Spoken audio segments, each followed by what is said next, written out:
സാറിനെ ഞാൻ സമ്മതിച്ചിരിക്കുന്നു. നിമിഷം കൊണ്ടല്ലേ ആ പെണ്ണിനെ കയ്യിലെടുത്തത്. വശീകരണത്തിൽ സാറ് മാസ്റ്റർ ബിരുദം എടുത്തിട്ടുണ്ടോ എന്ന് പോലും സംശയമുണ്ട്. വർമാജി, ഇതിന് വലിയ ബിരുദമൊന്നും വേണ്ട, ചില ചില്ലറ പൊടിക്കൈകൾ മതി. ആദ്യം നമ്മളൊരു ജെന്റിൽമാനാണെന്ന തോന്നലുണ്ടാക്കണം. പിന്നെ അവരുടെ സൗന്ദര്യത്തെ ഒന്ന് പുകഴ്ത്തി പറയണം. മൂന്നാമതായിട്ട് കുറച്ച് ചില്ലറ എറിയണം. സംഗതി ക്ലീൻ. പക്ഷെ ഇതൊരു റെയർ കേസാ. ലൈഫിൽ ഒരുപാട് അംബിഷൻസ് ഉള്ള പെൺകുട്ടിയാണ് അഖില. വർമാജി നോക്കിക്കോ, ഞാൻ അഖിലെ ഐമാറ്റ് അഡ്വർടൈസിംഗ് കമ്പനിയുടെ അസറ്റാക്കി മാറ്റും. Oh, it's getting late. അവൾ ലേക്ക് സൈഡിൽ കാത്തിരിക്കും. ചെറിയൊരു കറക്കം. All the best sir. You are a lucky man. Thank you. No mention.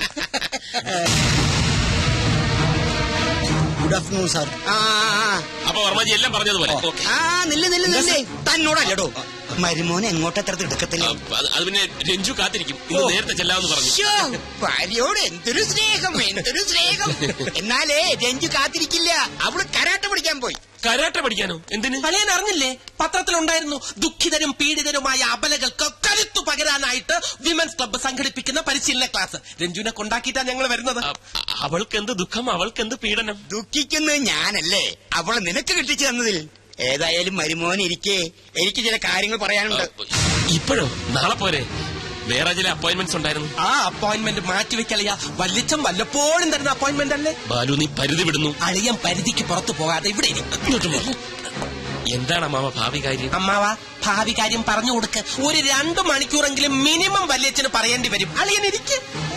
അത്യാവശ്യമായിട്ട് ചില കാര്യം. പ്ലാൻ ഒന്നും എനിക്കറിയില്ല. അതൊക്കെ മനു വന്നാലേ അറിയൂ. എന്നാലും ഞാനൊന്ന് ഗസ് ചെയ്തു. കാറിലൊരു നഗരപ്രദക്ഷിണം, ഏതെങ്കിലും സ്റ്റാർ ഹോട്ടലിൽ ഒരു ലഞ്ച്, പിന്നെ നമ്മുടെ ഫേവറേറ്റ് ചോക്കോബാർ. That's all. പോടി കുശുംബി. Okay, by. ഹലോ. ഇവിടെ കിച്ചു, ഇയാളെന്താ ഇവിടെ? Duty madam, duty. ഡ്യൂട്ടിയോ? ഇവിടെയോ? മനു എവിടെ? മനു സാറെന്ന് വിളിക്ക്. ഇപ്പൊ സാറല്ലല്ലോ, ഫ്രണ്ട് അല്ലേ. കിച്ചു വേണ്ട, മനു എവിടെ പറ. മനു സാറ് അവിടെ ഡ്യൂട്ടിയില്ല.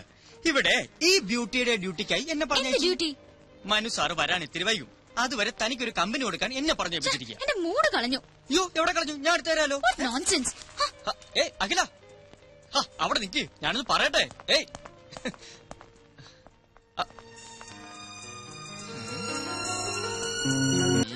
പിന്നെ പൊട്ടറ്റോ ചിപ്സ് 500, ഐസ്ക്രീം 1500 രൂപ, കുട്ടികള് 50 പേര്. അല്ല വേണ്ട, ഓവറാക്കണ്ട, 35 മതി. ഒരാൾക്ക് 100 രൂപയുടെ ചോക്ലേറ്റുകളാകുമ്പോൾ 3500. ആകെ മൊത്തം ടോട്ടൽ 9999. ലാഭം 9000 രൂപ. കൊള്ളാലോ. തൽക്കാലം ഇത്ര മതി. മനുഷ്യനെ ആർത്തി പാടില്ല. Sorry sorry sorry. വേണമെങ്കിൽ ഒരു 100 വട്ടം സോറി പറയാം. ഓഫീസിൽ ഒഴിവാക്കാൻ പറ്റാത്ത തിരക്കിലായിപ്പോയി. അതാ ഞാൻ കിച്ചുവിനെ അയച്ചത്. എന്നോട് പിണങ്ങല്ലേ? എനിക്ക് പിണക്കൊന്നുമില്ല. മനുവിന്റെ തിരക്ക് എനിക്കും അറിയാവുന്നതല്ലേ. സമയം കളയാൻ കിച്ചുവിന്റെ കമ്പനി നല്ലതാ. He's so funny. എന്താ? അല്ല, ഇവിടെ പറഞ്ഞതാ. അപ്പോ നാളെ എപ്പോഴാ കാണുക? എപ്പോ വേണേലും കാണാലോ. ഞാൻ ഫ്രീ ആണ്. സമയം ഫിക്സ് ചെയ്തോളൂ. നാളത്തെ മീറ്റിംഗിൽ ഞാൻ തന്നെ വരും, തീർച്ചയായും. കിച്ചുവിനെ അയക്കില്ല. ഓക്കെ. അയ്യോ, ഫോൺ വെക്കല്ലേ, ഞാൻ ഉറങ്ങാൻ പോവാ. അതിനു മുൻപ് ടെൽ മീ സംതിങ് സ്വീറ്റ്. ഇപ്പോഴോ? എന്റെ അടുത്ത് നീ എപ്പോഴും ഉണ്ടായിരുന്നെങ്കിൽ എന്ന് ഞാൻ ആശിച്ചു പോകുകയാണ്. I love you. നിനക്കെന്താ വട്ടുപിടിച്ചോ? വട്ടുപിടിച്ചത് എനിക്കല്ല, മനുവേട്ടനാ. ഈ പറഞ്ഞതാ ഫോണിൽ കൂടെ അപ്പുറത്ത് കേട്ട് കാണില്ലേ? കേക്കട്ടെ. പാതിരാത്രിയില്ല ഇവനൊക്കെ വിളിക്കാൻ കണ്ട നേരം. മനുവേട്ട, ഒരു കാര്യം കേൾക്കണോ? ഇന്നിവിടെ അച്ഛനും ബാലുവേട്ടനും തമ്മിൽ പൊരിഞ്ഞ ഡിസ്കഷൻ ആയിരുന്നു. എന്ത് ഡിസ്കഷൻ? മനുവേട്ടന്റെ പോക്ക് ശരിയല്ലെന്നും ഒരു കടിഞ്ഞാണിടണമെന്നും ബാലുവേട്ടൻ. അച്ഛനല്ലേ ആള്. നീ എന്താ കേട്ടെന്ന് പറ. അങ്ങനെ കടിഞ്ഞാണിടണമെന്ന് തോന്നിയാ ആ നിമിഷം ചേട്ടനെ കമ്പനിന്ന് പുറത്താക്കുമെന്നും എന്നെ ആ സിംഗപ്പൂർ കൊന്തനെ കൊണ്ട് കെട്ടിക്കൊന്നും അച്ഛൻ. മനുവേട്ടൻ എന്തിനാ ചിരിക്കുന്നത്? നിന്നെ വേറെ കെട്ടിക്കാനോ? അത് ഓർക്കുമ്പോഴാ ചിരി. കമ്പനി പോണെങ്കി പോട്ടെ, പക്ഷെ നിന്നെ ഞാൻ വിട്ടുകൊടുക്കില്ല. ലൈറ്റ് അണക്കട്ടാ. എന്താ ഒരു കുഞ്ഞു പർച്ചേസ്. ഞാൻ ഇപ്പൊ വരാം. Just 5 minutes. അതൊക്കെ പിന്നെ പോരെ. ഞാൻ ഇപ്പൊ വരാന്നേ.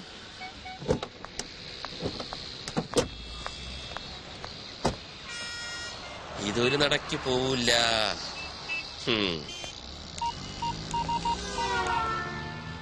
ആ വർമാജി, ഞാൻ ഇത്തിരി ലേറ്റ് ആവും. ആ വെൽക്കം ഗ്രൂപ്പിന്റെ മീറ്റിംഗ് വർമാജി അറ്റൻഡ് ചെയ്താൽ മതി. ആ അവള് കൊണ്ട് കൂടെ ലേക്ക് സൈഡ് റിസോർട്ടിൽ ഒരു സ്യൂട്ട് റൂം ബുക്ക് ചെയ്തിട്ടുണ്ട്. Okay okay, thank you very much. ഒന്നും ഫൈനലൈസ് ചെയ്തിട്ടില്ല. അയ്യോ, ഇവിടെ പറഞ്ഞ വർമാജി, ഞാൻ പിന്നെ വിളിക്കാം. മനുവേട്ടാ, മനുവേട്ടൻ എന്താ ഇവിടെ? ഞാനൊരു ഷോപ്പിങ്ങിന് വന്നു. എന്ത് ഷോപ്പിംഗ്? എനിക്കല്ല, കിച്ചുവിന്. എന്നിട്ട് കിച്ചു എവിടെ? കിച്ചു അകത്തോട്ട് പോയി. ഞാൻ അങ്ങോട്ട് പോകാനായിട്ട് പോവായിരുന്നു. എന്നാ ഞങ്ങളും നടത്തി കുറച്ച് ഷോപ്പിംഗ്. ദേ മനുവേട്ടൻ ഒരു അടിപൊളി ഷർട്ട് വാങ്ങിയിട്ടുണ്ട്, കാണിക്കാം. അതൊക്കെ വിശദമായിട്ട് വീട്ടിൽ ചെന്നിട്ട് കാണാം. പൊയ്ക്കോ, ഭയങ്കര വെയില്. ഇന്നെങ്കിലും ഒന്ന് നേരത്തെ വരില്ല മനുവേട്ടാ? ഇന്ന് നേരത്തെ വരും. മനു, മനു വന്നേ.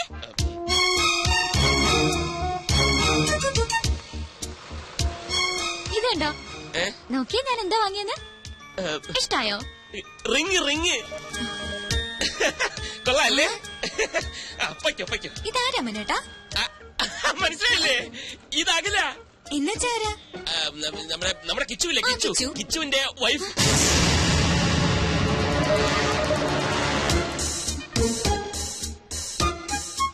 കിച്ചു എപ്പോഴാ കല്യാണം കഴിച്ചത്? ഇതേ ചോദ്യം ഞാനും ചോദിച്ചു. കള്ളൻ ആരോടും പറഞ്ഞില്ല. ഇന്നാ ഞാനും അറിയുന്നത്. കിച്ചു അവിടെ ഷോപ്പിംഗ് കഴിഞ്ഞില്ലേ? ഒരാളെ ഇങ്ങോട്ട് പരിചയപ്പെടുത്തുമ്പോ തിരിച്ചും പരിചയപ്പെടുത്തണ്ടേ? ഈ മനുവേട്ടന്റെ ഒരു കാര്യം. ഇത് രഞ്ജു, ഇത് അഖില. അല്ല, ഇത് മതി, ഞാൻ പറഞ്ഞോളാം. അഖില, ഞാൻ രഞ്ജു, മനുവേട്ടന്റെ ഭാര്യ.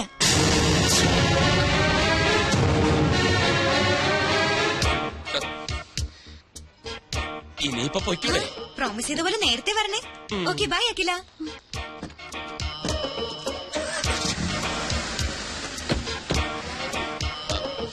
അഖില, കള്ളനാ നിങ്ങൾ. പേരും കള്ളൻ. അഖില, ഞാൻ പറയുന്നൊന്ന് കേൾക്കൂ. എനിക്ക് കാണണ്ട ഇനി നിങ്ങള്.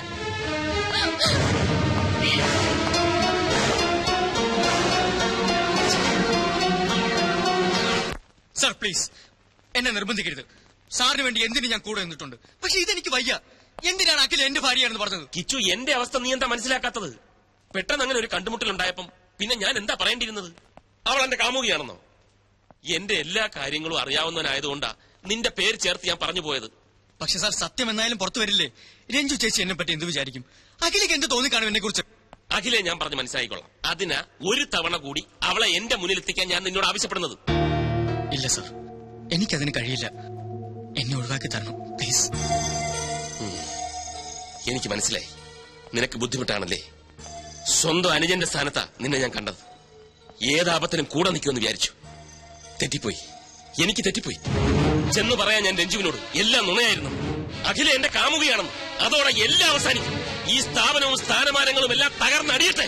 ഞാനൊരു തെണ്ടിയെ പോലെ ഈ റോഡിലൂടെ അലയട്ടെ. എല്ലാം എന്നാ പിന്നെ എന്തിനാ നിന്റെ സ്വപ്ന സൗധം മാത്രം ബാക്കി? അതും പറയാം സാർ. അതിനൊന്നും കാട്ടരുത്. മാറ്റി എന്റെ ജീവിതം തുലച്ചിട്ട് ഇവിടെ അങ്ങനെ ആരുടെ സ്വപ്നങ്ങൾ പൂവണിയുണ്ട്.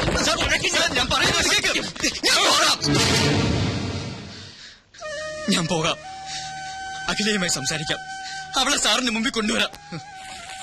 ഇതാ പണം. ഇനിയും വേണോ? തരാം. വേണ്ട സാർ, ഒന്നും വേണ്ട. സാറിനത് എന്തു പറ്റി?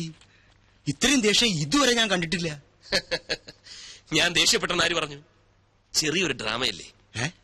അഖിലയെ വീണ്ടും എന്റെ മുന്നിലെത്തിക്കാൻ കിച്ചുവിന് മാത്രമേ കഴിയൂ. അവൻ അതിൽ നിന്ന് ഒഴിഞ്ഞു മാറാൻ ശ്രമിച്ചപ്പോൾ അവന്റെ സ്വപ്നത്തിൽ തന്നെ കയറി പിടിച്ച ഒരു പെർഫോമൻസ്. എന്താ ബുദ്ധി! സമ്മതിച്ചിരിക്കുന്നു. വർമാജി, ഈ ലോകത്ത് സത്യം പറഞ്ഞാൽ ആരും വിശ്വസിക്കില്ല. ഒരു കള്ളം ഉറക്കെ പറഞ്ഞാൽ അപ്പ വിശ്വസിക്കും. Point is noted sir. വേണ്ട, എനിക്കൊന്നും കേൾക്കണ്ട. ആരും കാണും വേണ്ട. ചതിയനാ, വഞ്ചകനാ.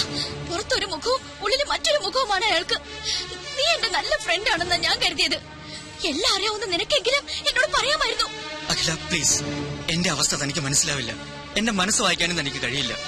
മനസ്സാറേ, മനുസാർ ഇനി ആ പേര് കേൾക്കണ്ട എനിക്ക്. അഖില, ഞാൻ തന്റെ നല്ല ഫ്രണ്ട് തന്നെ ഇൻ എവറി സെൻസ്. ഞാൻ പറയുന്ന ഒന്ന് കേക്ക്. ഒരു തവണ കൂടി മനസ്സാറിനെ. അത് പറഞ്ഞില്ലേ? അഖില പ്ലീസ്. I am sorry. ഞാൻ പോകാം. കിച്ചോ, രക്തം വരുന്നു. സാരമില്ല. നിക്കോ. സോറി കിച്ചു, എനിക്കെന്നെ നിയന്ത്രിക്കാനായില്ല.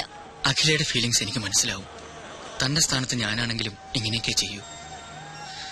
നമ്മളിലൊക്കെ ഓരോ കുറവുകളുണ്ടക്കില്ല. അത് നമ്മളറിയാതെ മറ്റു പലരെയും വേദനിപ്പിച്ചെന്നിരിക്കും. എനിക്ക് വേണ്ടി ഒരു തവണ, ഒരൊറ്റ തവണ താൻ മനസ്സാറിനെ കാണണം പ്ലീസ്. പിന്നെ തന്റെ മനസ്സ് പറയുന്നത് പോലെ താൻ തീരുമാനിച്ചു.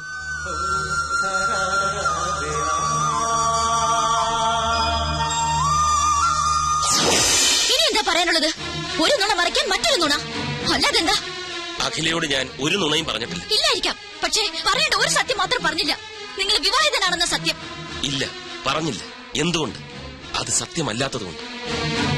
രഞ്ജു എന്റെ അമ്മാവന്റെ മകളാണ്. സ്നേഹിച്ച പുരുഷൻ വിവാഹത്തലേന്ന് കാലുമാറിയപ്പോ മറ്റേതൊരു പെൺകുട്ടിയെയും പോലെ മാനസികമായി അവളും തകർന്നുപോയി. 3 ദിവസം ബോധം നശിച്ച് ആശുപത്രിയിൽ കിടന്ന അവൾ ബോധം വന്നപ്പോൾ ആദ്യം മുന്നിൽ കണ്ടത് എന്നെയാണ്. സത്യത്തിൽ എന്റെ ദുരവസ്ഥ അവിടെ തുടങ്ങിയായിരുന്നു. അവളുടെ വിവാഹം കഴിഞ്ഞെന്നും അവളെ സ്നേഹിച്ച ചെറുപ്പക്കാരൻ ഞാനാണെന്നുമുള്ള വിചിത്രമായ വിചാരം എങ്ങനെയോ മനസ്സിൽ കടന്നുകൂടി. അത് തിരുത്താൻ പോയപ്പം ആകെ വയലന്റായി. ഡോക്ടറുടെ നിർദ്ദേശപ്രകാരം ഇന്നും ഞാൻ അങ്ങനെ അഭിനയിക്കുകയാണ്. അഖിലയ്ക്ക് ഓർമ്മയില്ലേ, ഞാൻ അവളുടെ ഭർത്താവാണെന്ന് അവളെന്ന് പറഞ്ഞപ്പം ഒപ്പമുണ്ടായിരുന്ന അമ്മു ഒന്നും മിണ്ടിയില്ല. എന്തുകൊണ്ട്? മിണ്ടിയാൽ അവിടെ ഒരു സീൻ ഉണ്ടാവുമെന്ന് അമ്മുവിനറിയാം. പാവം അമ്മുവിന് പോലും അഭിനയിക്കേണ്ടി വന്നു. ആ അവസ്ഥയിൽ ഞാൻ സ്നേഹിക്കുന്ന പെൺകുട്ടിയാണ് അഖിലയെന്ന് രഞ്ജുവിനോട് പറഞ്ഞാൽ എങ്ങനെയിരിക്കും? ഒന്ന് ആലോചിച്ച് നോക്ക്. അടുത്ത മാസം ചികിത്സയ്ക്കായി അവൾ ബാംഗ്ലൂർക്ക് പോവുകയാണ്. ഇനി അഖില എന്നോട് പിണങ്ങിയാലും ശരി, എന്നെ വെറുത്താലും ശരി, പഴയ രഞ്ജുവിനെ വീണ്ടെടുക്കാൻ വേണ്ടി എനിക്ക് അഭിനയിച്ചേ പറ്റൂ. സോറി.